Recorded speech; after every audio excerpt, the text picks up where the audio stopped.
Annyeonghaseyo, welcome to my podcast with me, Mr. RX. Sudahkah kamu merasakan RxFX? CosRx, solusi untuk masalah kulitmu.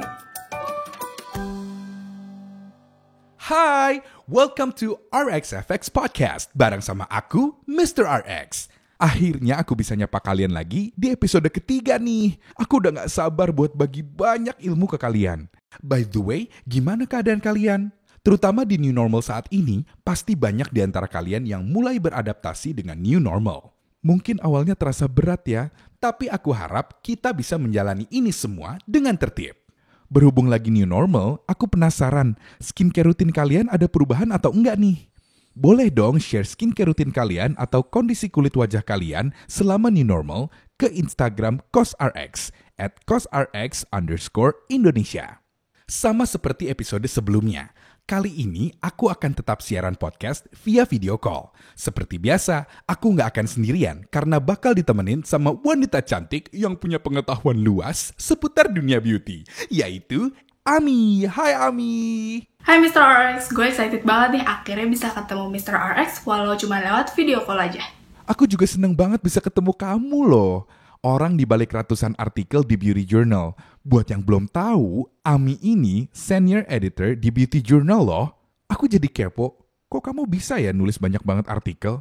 Belajar dari mana sih? Sebenarnya kalau belajar nulis itu gue udah belajar dari zaman kuliah karena kebetulan dulu kuliah gue jurusan jurnalistik. Nah, sebelum masuk Beauty Journal, gue juga sempat kerja di majalah Kartini dan baru masuk ke Beauty Journal. Nah, di Beauty Journal ini gue banyak belajar dan juga nulis tentang artikel seputar beauty. Wow, berarti udah paham persoalan beauty terutama skincare ya? Sebenarnya sih semakin paham lebih tepatnya karena sampai sekarang juga gue masih belajar seputar dunia beauty dan juga skincare. Tapi dibanding gue yang zaman SMP atau SMA, tentu sekarang jadi lebih banyak tahu dengan kondisi kulit sendiri.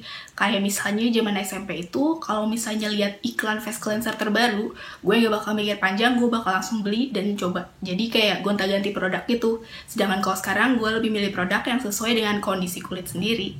Makanya tepat banget nih kamu jadi bintang tamu di podcast kali ini. Biar makin banyak ilmu yang kamu dapetin. Tapi sebelumnya, seperti biasa, aku mau nanya. Udah tahu belum kenapa nama podcast ini RxFX? Tahu dong, karena gue udah dengerin seri podcast ini sebelumnya. Jadi kenapa dinamain RxFX? Karena kondisi di mana seseorang terbebas dari masalah kulit karena menggunakan produk CosRx itu dinamakan RxFX. Bener banget, 100 buat Ami. Kalau kamu sendiri gimana nih? Udah ngerasain RxFX belum? Gue sendiri termasuk pengguna CosRx sejak lama. Bahkan sejak pertama produk ini resmi hadir di Indonesia. Nah, produk pertama yang gue coba itu adalah CosRx Low pH Good Morning Gel Cleanser. Karena produk ini cocok di kulit gue, makanya gue juga udah ngerasain apa yang namanya RxFX. Wow, gak nyangka kamu termasuk setia sama CosRx ya? Aku jadi terharu, seneng banget deh dengernya. Nah, Mr. RX, kalau gue denger dari podcast sebelumnya, kalau nggak salah tuh Kamira minta untuk ngebahas tentang myth or fact seputar dunia skincare. Gimana kalau episode ini kita bahas tentang hal itu aja? Boleh banget dong, Mi. Aku tuh suka gemes banget sama pernyataan yang beredar di internet seputar skincare yang nggak tepat. Jadi kesel kalau bacanya. Bener banget, kemarin gue coba bikin list dan ngumpulin semua pernyataan yang agak membingungkan dan juga menjerumuskan. Tapi dari semua list yang panjang itu akhirnya gue kerucutin jadi cuma 5 pernyataan aja. Asik. Jadi judul podcast kali ini adalah Mitos dan Fakta di Dunia Skincare. Biar nggak pada terjerumus ke jalan yang salah. Sebelum lanjut, gue mau nanya dulu nih ke Mr. RX. Gimana sih perasaannya sebagai orang di balik industri skincare dengan melihat banyaknya beredar mitos-mitos seputar skincare? Ngerasa sedihkah, kesel, atau apa nih? Aku lebih ke gemes sih. Coba kamu bayangin, kita udah susah payah edukasi dan memberi informasi yang benar, tapi mitos-mitos yang tidak benar muncul, yang akhirnya bikin banyak orang bingung. Bahkan akibatnya, orang jadi malas menggunakan skincare. Kalau kamu gitu juga nggak? Nah, kalau gue nih untungnya selalu cari tahu tentang fakta yang akurat seputar skincare. Kayak mulai dari hal terkecil, kayak misalnya masalah ingredients, terus cocok nggaknya produk itu di kulit gue. Cuman sayangnya nih, ada juga beberapa orang yang jadi kemakan mitos gitu. Kayak mereka bisa sampai nggak mau nyoba skincare karena takut kulitnya mengalami masalah ini itu. Tuh kan, makanya buat kalian yang dengerin podcast ini, jangan takut. Dan lebih rajin lagi untuk nyari fakta seputar skincare ya. Gak usah takut, karena aku akan bantu kalian mencari fakta di balik mitos-mitos yang tersebar di internet, biar kulit kalian glowing. Oke, langsung aja kita bahas tentang fakta dan mitos yang pertama ya. Gue bacain dulu nih ya. Kulit berminyak nggak butuh pelembab karena bisa bikin kulit makin berminyak. Mitos atau fakta? Nah, gue rasa kalau kalian udah dengerin podcast RxFX yang pertama bareng Putri Caya, kalian pasti tahu nih jawabannya. Kamu masih inget ya ternyata? Jadi, jawabannya adalah mitos. Buat kalian pemilik kulit berminyak, perlu banget untuk tetap menggunakan moisturizer. Faktanya, semakin dehidrasi kulit kamu, maka produksi minyaknya akan semakin banyak. Jadi, untuk mengontrol jumlah minyak yang ada di kulit wajah, sebaiknya gunakan moisturizer. Fungsi moisturizer sendiri adalah untuk menghidrasi kulit, agar produksi minyak terjaga. Kalau kulit kamu berminyak dan rajin menggunakan moisturizer, dijamin kulit akan terasa lebih kenyal, sehat, dan nyaman. Nah, kebetulan gue termasuk pemilik kulit berminyak. Dan itu benar banget, moisturizer adalah kunci untuk menjaga atau mengontrol kadar minyak di kulit kita. Kalian pasti bisa bedain deh yang mana kondisi kulit kalian sebelum dan sesudah rutin menggunakan moisturizer. Dan kalau gue sendiri dalam memilih moisturizer, biasanya memilih produk yang punya formula water based. Kalau itu gimana Mr. RX? Udah betul apa belum? Nah, good point. Kamu udah bener banget untuk pakai pelembab atau moisturizer yang berbahan dasar air. Dengan begitu, gak akan menambah jumlah minyak yang ada pada kulit wajah. COSRX sendiri punya Hydrium Green Tea Aqua Soothing Gel Cream yang cocok untuk kulit berminyak dan heated skin. Dia teksturnya gel dan merupakan produk yang water-based. Produk ini juga mengandung Camellia sinensis leaf, extract aloe verox leaf, extract allantoin plus vitamin B5 or D-panthenol. Selain untuk menghidrasi, produk ini juga dapat menenangkan, sekaligus bersifat sebagai anti-inflammatory agent, juga memberikan soothing effect untuk heated skin. Nah, gue juga sempat nyobain produk ini sebelumnya. Jadi, cara pakainya itu gampang banget. Kalian cukup ambil produk secukupnya, kemudian di-tap-tapin ke wajah, dan tunggu sampai gelnya meresap di kulit. Dan itu juga jadi salah satu kelebihan produk water based, karena dia cepat meresap di kulit. Dan bener banget tuh Mr. RX, efek soothingnya di kulit itu berasa banget. Jadi kalau kalian yang kulitnya biasa kemerahan, kalau pakai produk ini pasti berasa enak banget di kulit kalian. Iya dong, soalnya aku merhatiin banget kandungannya biar bisa ngasih ekstra hidrasi, soothing, serta calming effect. Produk ini juga bisa dipakai di pagi atau malam hari. Kalau malam hari bisa dipakai di step terakhir, sedangkan kalau pagi hari bisa digunakan sebelum memakai sunscreen. Oke, lanjut ke mitos dan fakta berikutnya ya. Ampul memiliki konsentrasi yang lebih tinggi dibandingkan serum. Nah, yang ini nih gue rasa banyak banget yang nanya. Karena kedua produk ini kayak tergolong sama, tapi sebenarnya tuh beda. Nah, untuk yang ini jawabannya adalah fakta. Dan bener banget kata Ami barusan. Banyak banget yang bingung sama produk skincare satu ini. Ampul sendiri punya kandungan yang lebih terkonsentrasi tinggi dibandingkan serum. Jadi, dia berbeda dengan serum. Buat yang bertanya, kapan sih kita menggunakan ampul? Jawabannya adalah saat kulit sedang mengalami masalah khusus. Misalnya, kamu sedang mengalami iritasi kulit yang parah. Kamu bisa gunain ampul karena dia bersifat supercharged yang mampu mempercepat proses penyembuhan kulit.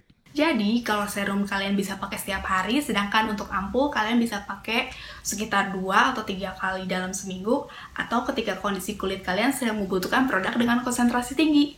Nah, Mr. RX, kira-kira ada nggak nih rekomendasi ampul dari produk-produk COSRX?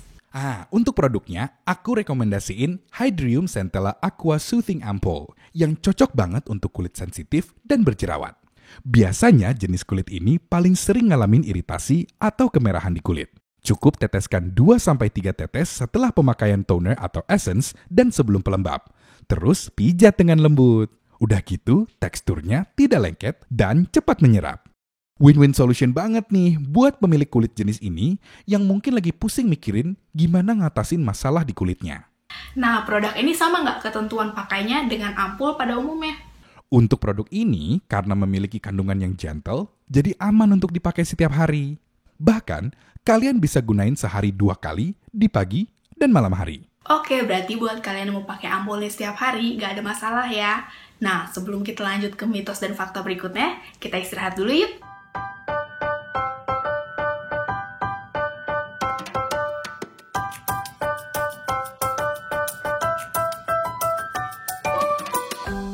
Oke, Oke, lanjut ke fakta dan mitos yang ketiga ya. Produk sunscreen hanya dipakai saat beraktivitas di luar ruangan. Nah, pertanyaan ini pasti banyak ditanya nih pas masa PSBB kemarin. Kamu sendiri pakai sunscreen nggak nih pas di rumah? Pakai dong, karena meski banyak menghabiskan waktu di rumah, sunscreen tetap harus dipakai. Secara nggak langsung udah dijawab nih. Tentu aja, sunscreen nggak hanya digunakan di luar ruangan. Jadi, pernyataan tadi adalah mitos. Meski hanya di dalam rumah, tapi tetap perlu menggunakan sunscreen. Karena matahari memancarkan dua jenis sinar UV, yakni UVA dan UVB. Dari kedua sinar ini, sinar UVA mampu menembus pakaian, awan, dan kaca. Meskipun kita sedang berada di dalam ruangan, sinar UVA akan tetap mengenai kulit dan menyebabkan timbulnya tanda-tanda penuaan dini. Selain itu, blue light yang bersumber dari laptop atau HP juga dapat memicu munculnya tanda-tanda penuaan dini. Jadi, penggunaan sunscreen saat berada di dalam ruangan tetap dibutuhkan. Tapi, intensitas SPF yang diperlukan tidak besar. Harus denger ya, jangan sampai kalian mengalami kondisi kulit yang makin memburuk padahal banyak menghabiskan waktu di rumah aja. Kayak gue kemarin, sempet banget ngalamin yang namanya problem kulit karena malas menggunakan sunscreen karena ngerasa nggak banyak terpapar sinar matahari. Tapi belajar dari pengalaman emang yang paling terbaik sih, Mi. Buat kalian yang mungkin masih bingung sunscreen apa yang bagus, aku akan saranin sunscreen andalan Sobat RX, apalagi kalau bukan Aloe Soothing Sun Cream SPF 50+ PA+++. Selain mampu melindungi kulit dari paparan sinar UVA dan UVB, sunscreen ini juga punya kelebihan lain, yaitu teksturnya yang ringan menyerupai pelembab dan tidak menimbulkan white cast. Untuk takarannya, produk sunscreen yang harus dipakai tuh berapa banyak sih? Pertanyaan bagus. Untuk pemakaian sunscreen, sebaiknya gunakan sebanyak 2 ruas jari. Lalu aplikasikan pada area wajah secara menyeluruh. Jangan lupa untuk menggunakan 30 menit sebelum beraktivitas. Dan pastikan untuk mengaplikasikan ulang setiap 2-3 jam. Oke, terjawab sudah buat semua yang masih clueless masalah sunscreen. Nah, lanjut ke mitos dan fakta berikutnya ya. Jerawat hanya disebabkan karena kondisi kulit wajah yang kotor. Mitos atau fakta? Jelas itu mitos. Karena jerawat sendiri muncul dikarenakan ada beberapa faktor, baik internal maupun eksternal. Internal bisa diakibatkan oleh gen ataupun stres, sedangkan eksternal bisa karena debu, polusi, ataupun kotoran lainnya. Tapi ada fakta yang menarik nih tentang jerawat. Tahu nggak kalau bakteri penyebab jerawat sebenarnya sudah ada di dalam kulit? Tapi bakteri ini bisa kita atasi dengan membersihkan wajah secara rutin setidaknya 2 kali sehari. Fakta lainnya, ternyata jerawat adalah hasil dari peradangan pada folikel rambut yang tersumbat oleh minyak atau sebum. Makanya, peradangan jerawat tidak terjadi pada permukaan, tapi di lapisan dalam atau folikel rambut. Nah, berarti karena jerawat tidak terjadi di permukaan kulit, jadi kita butuh produk yang mampu membersihkan hingga lapisan terdalam ya. Bener banget. Contohnya, Salicylic Acid Daily Gentle Cleanser. Kayak kita tahu, Salicylic Acid adalah BHA yang mampu mengikis lapisan permukaan kulit. Jadi, dia lebih efektif untuk membersihkan kotoran serta bakteri penyebab jerawat. Lanjut ke mitos dan fakta terakhir nih. Pembersih wajah ber-pH rendah bisa melindungi asid mantel kulit. Mitos atau fakta? Wah, yang terakhir ini cukup menarik nih. Jawabannya adalah fakta. Seperti yang kita tahu, kulit kita punya kadar pH yang normal, yaitu sekitar 5,5. Makanya jika pH kulit kita mengalami peningkatan, maka akan memicu kerusakan pada lapisan acid mantle atau lapisan pelindung pada permukaan kulit. Nah, lapisan ini yang terdiri dari sebum dan lipid yang berfungsi untuk menahan kelembapan agar tetap berada di dalam kulit sekaligus mencegah masuknya bakteri. Bayangin acid mantle kita rusak. Berapa banyak masalah kulit yang akan kita alami? Makanya, perlu banget untuk memakai pembersih ber-pH rendah karena dapat mencegah kerusakan pada lapisan kulit ini. Oke, jadi makin paham nih kenapa kita perlu pakai face cleanser ber-pH rendah. Untuk produk rekomendasinya, bisa pakai produk favorit gue tentunya, yaitu COSRX Low pH Good Morning Gel Cleanser, ya kan? Yap, betul. Low pH Good Morning Gel Cleanser ini sifatnya mild, tapi efektif membersihkan dan mengangkat kotoran hingga sebum di wajah. Selain itu, tidak membuat kulit terasa kering setelah digunakan. Produk ini juga aman digunakan pagi atau malam hari. Yeay, akhirnya kelar juga. Thank you banget loh Mr. RX udah izinin gue untuk belajar banyak hal baru hari ini. Oh, so good to hear that. Semoga gak cuma kamu ya, tapi Sobat RX di rumah juga nambah nih infonya. Oh, by the way, untuk episode berikutnya, menurut kamu enaknya bahas apa nih? Kebetulan gue lagi tertarik banget nih sama moisturizer. Boleh nggak bahas lebih banyak tentang moisturizer di next episode? Aku pikirin dulu ya. Thank you ya Ami udah mau nemenin aku kali ini. Semoga bisa ketemu lagi di lain waktu. Sama-sama Mr. RX. Yah, podcastnya abis. Jangan lupa dengerin podcast selanjutnya bareng Mr. RX. Dengerin juga playlist RXFX di Spotify untuk nemenin skincare rutin kalian. Jangan lupa share pengalaman RXFX kalian di Instagram @cosrx_Indonesia. Annyeong!